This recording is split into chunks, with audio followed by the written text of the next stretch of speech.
Caso de bruxismo.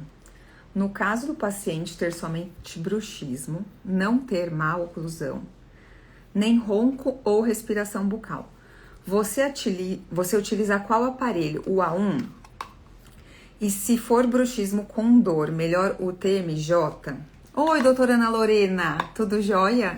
Ia comentar de você, porque essa pergunta que fizeram pra mim, você me ajudou a responder. Eu perguntei pra você se você usava TMJ ou A1 para DTM.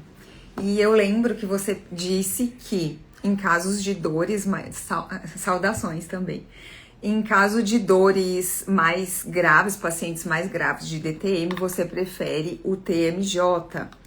E eu perguntei por que não o A1. Então, é exatamente a sua resposta que eu vou compartilhar com essa aluna. Por quê? Você me explicou o fato do A1 ter mais coisas para corrigir, como o bumper antero-inferior, ele pode muitas vezes causar mais desconforto para esse paciente que tem uma dor muito grande. E pela simplicidade do TMJ, você prefere o TMJ, certo? Então, era exatamente, eu ia comentar o seu nome, ia pedir pro pessoal te seguir e conversar com você a respeito desse assunto, se ficasse alguma dúvida. Ainda assim, em alguns casos, eu tenho preferido o A1, porque ele... Ai, que bom que está correto. Porque eu tenho preferido o A1, porque ele é mais grosso, né? No sentido de melhorar uma retenção e em casos de coroa clínica grande. Então, essa semana mesmo, uma amiga, lá no curso avançado, uma dentista falou: Patrícia, eu poderia começar com A1? Eu falei: Rafa, a sua coroa clínica é muito grande. E o TMJ, ele cobria só a metade da coroa clínica dela. Então, por conta disso, eu ainda, na maioria dos casos, tenho preferido o A1 ou o S3. Então, era esse recado. Olha só que coincidência, né? Deu certinho.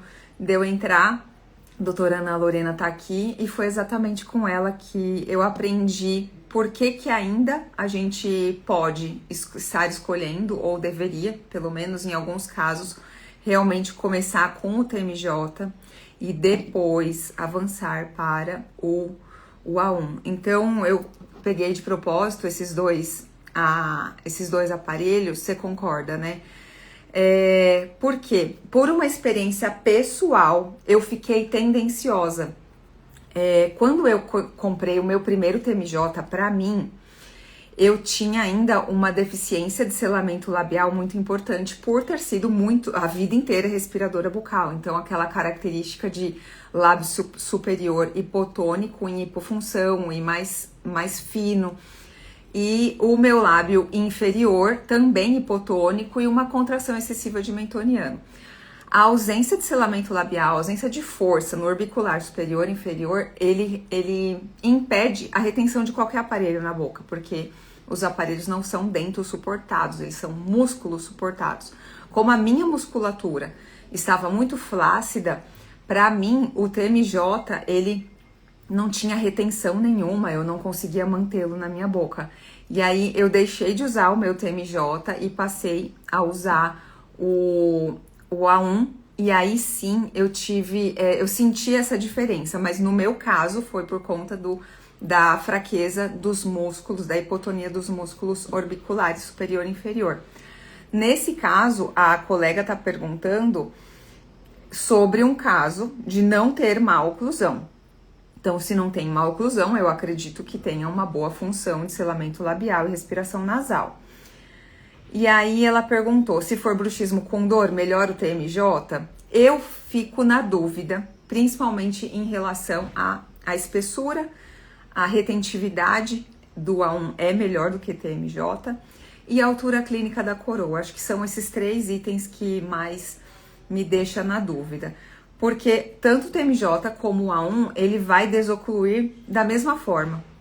Então, a desoclusão não faz diferença. Aí, a próxima pergunta da mesma colega foi, se tem ronco e bruxismo, eu já foco no tratamento do ronco. Sim, eu concordo. Aí eu também concordo. Que não era. Então, a última frase não foi uma pergunta, foi só uma afirmação. E eu acho que eu já deixei mais vídeos aqui falando sobre quando escolher TMJ ou A1, mas agora deu mais certo ainda esse vídeo por conta da participação da doutora Ana Lorena, e eu vou finalizar aqui com essa dúvida respondida e agradecendo a participação dela aqui. Um beijo e até o próximo vídeo.